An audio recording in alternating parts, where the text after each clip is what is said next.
All right, folks. So this is a special interview today, as I'm joined by the founder and owner of Glasgow's latest answer to streetwear, 40s, Harry Miller. How are you getting on, Harry? Hi Jack, how are you, pal? I'm very well, buddy. I'm very well. I'm self-isolating at the moment with the kids have got COVID, but apart from that, we're all good, mate. We're all good. That's perfect. Thanks again for coming on. It's a real pleasure to have you here. So, it's a pleasure. Start straight into it. Of course. So the 40 logo, it's very distinctive. So, how did that monster design come about, and where did you think of the name, etc., for some of your products?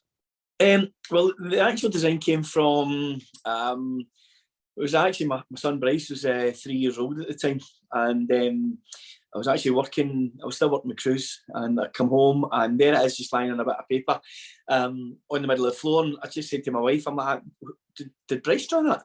She's like, "Yep." And at that generally, Max, for a kid of his age to be able to draw something like that and it's so controlled, really blew me away, you know. And it's like I actually posted it on Facebook, and I got one like and one comment from my pal Peter, who actually designed a very well-known energy drink logo, which I'm not allowed to say for legal reasons, but it would give you wings. I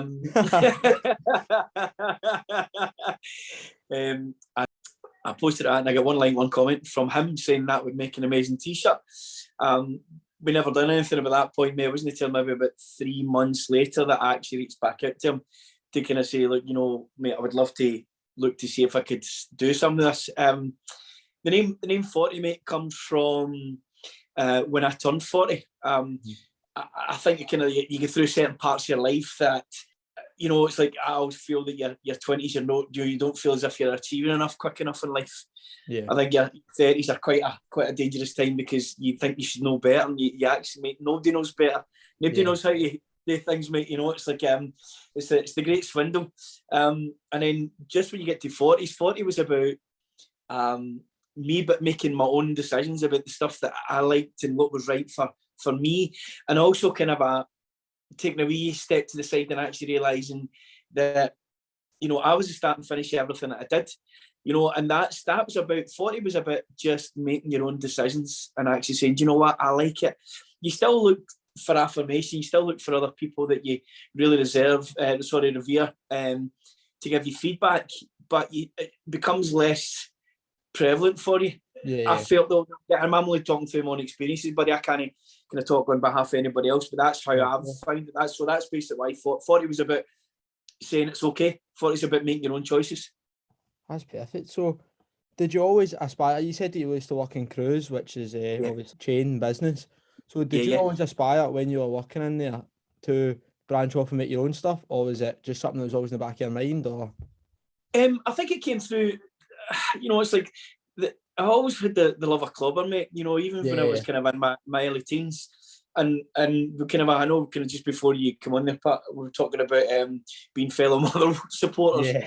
But again, for me, you know, clothing and I also DJ'd as well, you know, the social aspect of why you wear certain things and why you attach yourself to certain groups was always fascinating to me, pal. So getting a chance to work in Cruise and work with brands like, you know, I worked with Stone Island for a long time. That was my department. I was one of the buyers for Stone Island for a number of years. And for me, it was about, I fell in love with, you know, the garments. I fell in love with, you know, why do you wear that? And it was like, it was that real sense of community you had, mate. You know, it was like, you know, you'd bump into somebody with another Stony piece on, they would go, I was at the Rasso, or, you know, everybody would know the names of the actual fabrics. But again, mate, it was a real sense of tribalism. It was a real sense of belonging, no matter whether it was who you supported. It still came down to that love of the clothing and the fabrics and just everything, mate. So I think it was a natural progression for me, Jack, through sharing the love of clothing with people, and then that just kind of winding its well into my DNA and think, you know, I would actually really love to do this for myself, because clothing's it's what I've always done, apart from playing music as well. Yeah. So going back on to what you said you used to be a DJ. Yes. It's becoming progressively more prominent that fashion and music is becoming more linked together for, like, say, Frazier Navosi and Ben and M4. Do you think there's a real link between the fashion culture and the music culture? There always has been, mate. There always has been, right from, you know, you look at back punk days, you look at back in the Teddy Boys days, every major music and youth culture movement has always been based within the how you express yourself through the clothing as well. I mean, it's they're both the same, and it's like you even kind of look at, for example, you look at Kanye West, you look at even what's just happened with Virgil from Off-White. I mean, these guys, the guys from Hearn and Preston, they all DJ together, they all produce music together. So again, like for me, it's, and especially with it from 40's perspective as well, mate, and me DJing as well, I was tunnel resident for 10 years, did Tina Park for years, I was lucky enough to DJ in Space in Ibiza for a few years. We produced a range of clothing for Big Carl Cox. And we sponsored the mate, it was, even how that came about was just about the love of, I've always said this, no matter whether it's music or clothing, when you're genuinely honest about what you do and it's genuinely what you love to do, when you come across people, you share the same language, mate. There's an honesty that comes with that. So again, mate, yeah, absolutely. Music and fashion and culture have always been intrinsically linked. So when you first designed the t-shirt, like you said, from Bryce's drawing on the floor, did you expect it to blow up like you have? And following on for that, you must feel so proud to see so many people be part of this 40 family that you've created. Absolutely, mate. I mean, again, Jack, I think it's kind of we don't mean this in a we don't look at 40 as a success, right? And I'll explain myself why I say that. Because every day I get to live what I do, and you're always a student of your trade, Jack. You're always a student, mate. And it's like I still get a buzz out of, like when we develop new fabrics or we go for meetings with, like, we're working with some amazing, not embroiders, but decorators. Because what we do is, what's really important for us, mate, is we're always looking to work with amazing people. Again, it goes back to that honesty, but no matter what you do, it's about what you love to do. And 40's always been about that. It's never been about, just selling, just doing what you think's okay. When we get these creative meetings, Jack, I've got to come out absolutely buzzing. I've got to come out blown away. You know what I mean, mate? It's like we, again, that's why we always say, mate, it's like, I think when you think something's a success, that's when it's really not. Because that's when the ego takes over. Again, mate, it's always about, the football analogy, the manager wants to put out his best team every week.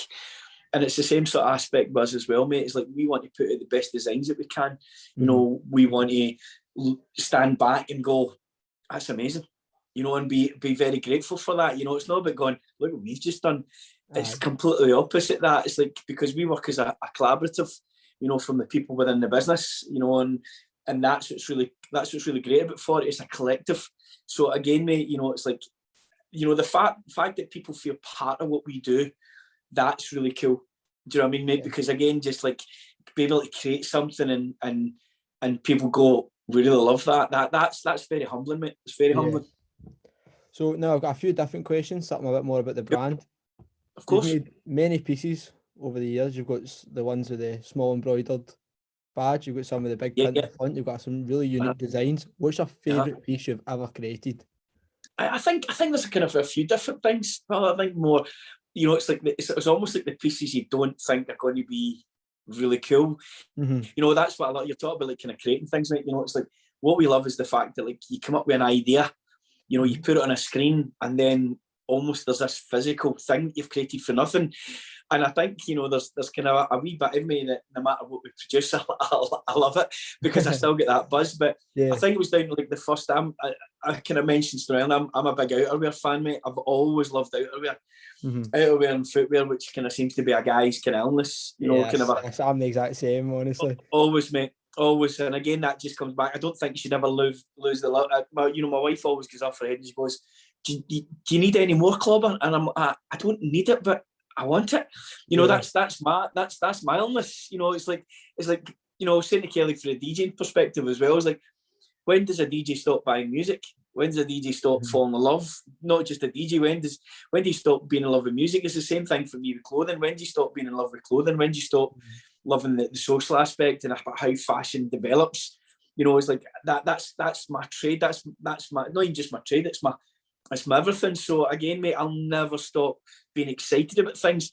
But I think the very first t-shirt, the Benjamin, you know, actually seeing that physical piece, and even like why it's called Benjamin as well, that's another thing we do, mate. It's like the clothing's all named after different things and motivations. I mean, my father, who served in World War II, who actually fought with the Gurkhas in Malaysia, his name is Benjamin, so that's where the army camouflage comes from as well. So it's actually linked about why it was named after my father in the first place. So again, we don't just design and name things just randomly, mate. We really think about what it means to us. And I think as well, the first time we developed our jacket, you know, and that was really scary because, again, when you're developing things, mate, and you're putting things out, you know, you're really leaving yourself bare, because at the end of the day, you're bearing your soul to people through, you know, kind of through clothing, you know. So, and that's what I'm saying, mate, you know, it's like, I think when you go, check, we look to see what we've done. It's very arrogant, you know. It's like, you can only you only love what you love, and hopefully people kind of feel the same way, mate. So I think there's I think probably to say, mate, that the first t-shirt we designed, and also the first jacket we designed, you know, that was real. That was a real kind of that was a real moment for us. Yeah. One unique thing that I personally have noticed about your store, as well as many others, is you've got the flagship store in Merchant City, which is very unique window displays. Yes. How important would you say it is to have a flagship store, a cement store, rather than just going online? Like, how important would you say it is to have that kind of experience one-on-one with your customers, in a sense? Well, do you know, that's a really good question, mate, because I think there's a change in feeling with that as well, and I think it's kind of got to do with a whole social aspect as well, mate. You know, it's like, for me, what we do is we look at the different personalities of 40, and what I mean by that, mate, is like, I think when you've got a standalone store, we consider ourselves as professional retailers, and I don't mean that same again, mate. There's no arrogance, and there's nothing when it comes to 40. We believe that creating an experience for people walking through the door and having that one-to-one, actually kind of, I was like, I like to do, I did a wee chat for some of the unis before lockdown, and we're talking, and there was actually one of the same questions he asked, and I'm saying, how many people use Tinder? Right, so a few folk put their hand up, and I'm like, right, so do you go and meet the person, or do you go and meet the profile? You should never ever lose that whole aspect of, you know, that physical one-to-one, and being able to kind of create that environment. But we also know as well, Jack, that an online business should be fast, clean, should be, you know, that's also got another personality. But we also have the wholesale side of things, which sell to stores. So again, mate, I don't think we can ever lose the aspect of human interaction. I mean, look what's just happened in lockdown. You know, our liberty was taken away from us for the right reasons. But, mate, just people want to get out and be out. I mean, look at the light clubs opening back up. Everybody's going to have to read about it, because it's about interaction again, mate.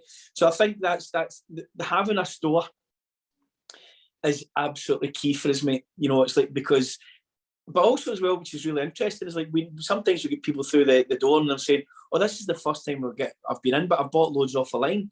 And for me as an old retailer, I was going, so you've never been in the store, you've never physically touched or seen the garments, but you've bought from us? And they went, absolutely. And that's what I think as well, which is really important about marketing and telling your story and understanding and giving people an honest outlook in yourselves, mate. So to answer your question, mate, it will never not be a thing for us, as far as I can see anyway. I mean, that might change, you never say never, but as far as I can, mate, as long as I can, I'll always have a physical store. Another thing that's fairly unique that I've noticed, and it's becoming more popular, but my first experience was with yourself, was you send out stickers with some of the garments that you send out. What was your inspiration behind that? What made you think this will be a good idea? This is what the consumer will love? Mate, it's like the same again. Like, I just made club. Myself and Pedro, you know, who, you know, we kind of started 40 with, but you know, we love stickers. Yeah. You know, it was like same again for the DJ perspective. And when I actually had a physical vinyl record box, the thing back then was about stickers on it. You know, and then even like on my laptop going to DJ, stickers. In fact, the iPad I'm talking to you on just now has got stickers all the back it. So again, mate, I'm still that teenage boy who loves clobber, and and still love to, still love to game with my son. And again, mate, and it's like you should never be ashamed of that. It's like, I think people have got this absolute horrible worried what other people have got to say about them. But do you know what, mate? See, when you actually, if you could write down a bit of paper who those people were, you'd have to put your name down, and that was it, because it's ultimately yourself. Yeah. So see, for me, do what you want, and like, so again, it wasn't really a marketing ploy for us, Jack. It was just actually more, it was actually a cool thing just to share. And I think that's, again, another thing about the Honesty of 40 is, like, we do it because it's something that we love. It's not just trying to get somebody hooked into the brand. And that comes down to all the people that we work with, whether it's any other, collabs or, any charities that we work with or anything at all, pal. We've got to have an emotional connection with that, mate. Definitely. So that's basically what it comes down to. Just because I love stickers. Brilliant. So if you weren't actually a fashion business owner, what profession do you reckon you'd be a part of? Would you reckon you'd still be sticking with your DJing or? Aye, definitely, mate. I've never lost it, but also as well, mate, I love cleaning motors. Aye. I think I've nearly rubbed the paintwork off my motor by cleaning it. I just love cleaning things. Yeah. But no, mate, I think I was laughing. I said if I wasn't in fashion, I'd be a valet. But I mean, again, it's like the music. We've just been sponsored by Heverly. Mm-hmm. Which is part of the Tenants brand. So again, mate, we did the what's it called, the Playground Festival during the summer there as well, mate. So music will feature very heavily within the 40 family again, mate. Even with a few things we've got planned coming up, we want to kind of do something quite intimate. But the other side, we want to kind of really, kind of put something out there that's is going to. Mate, we just, again, this comes down to what we love to do, pal. We do put nights on because I love to get bang on the gin and dance. Yeah, love to hear it. So finally, do you have any words of wisdom, young aspiring people that are just growing up and they don't quite know what their path is yet? You got any words of wisdom that will set them on the right track? You know what, buddy? I think it's the kind of thing that education for people in different ways means so many different things, especially with the school system and stuff like that as well, mate. You're expected. For me, I think I said a wee bit in this, the kind of wee bit early in the interview, Jack, is like, do you know what, pal? There's everybody makes this up as they go along. Mm-hmm. I mean, nobody knows how to cope with things. Nobody knows how to do this, but we've got this expectation that we expect other people to we've got this appeasement of what we think other people should do. But again, pal, what I would say to anybody is, like, honestly, genuinely, see what you love to do. That's what you're supposed to do. Mm-hmm. And you've got to get after it. I mean, you've got to be fearless. I mean, it's like, I read a book that changed my life called The Alchemist by Paulo Coelho. And it was about chasing your dreams. And it's not so much about chasing your dreams, mate. It's about just find out what you love to do. And I would actually rather, be stressed about something I loved than be stressed about something I hated. I mean, like when you've picked something that your passion will test you all the time, Jack. That's another really important thing, mate. It's like when you hate what you do, you look for an exit. When you love what you do, you look for a change, or you look to how you make things better, mate. And we've always said that as pal. It's how do we do this and how do we do that? Even with the pandemic and just what's happened there, mate, that's been extremely challenging for at all, no matter whether it's in business or personally. But again, mate, we've got to push through it. So any advice I could give to anybody would say, find out what you love today and absolutely throw yourself into 1,000,000%. If you feel passionate about it, look for advice off of people. Sorry, mate, I keep kind of going, but what I would always say is, like, excuse my language, but I think shit people offer opinions. Good people offer advice. Do you know what I mean? And that's always been the case for me, pal. Anybody that's offered me advice has wanted to see us do well and understand the passion that we have. Some really crap people we've known has been always offered the, opinions about why we shouldn't do this and why we shouldn't do that. I mean? Like, honestly, pal, anybody who wants to get into anything, just throw yourself into 1,000,000%. That is absolutely perfect. Harry, thank you so much for coming on. That's great interview. Thanks very much. No, listen, Jack, and you know, for me personally, mate, you know, I think kind of said let's talk earlier about the brand blowing up, mate. Listen, me personally, I can't say thanks enough. Like, you know, people like yourself, you know, still, you know, kind of you want to come and speak to us and, you know, find it interesting in what we've done, pal. So again, from my perspective, mate, thank you very much. No problem. All right, folks. So thanks very much for listening. Hopefully we see you in the next segment for more interviews on why the Glasgow fashion culture is taking over Scotland.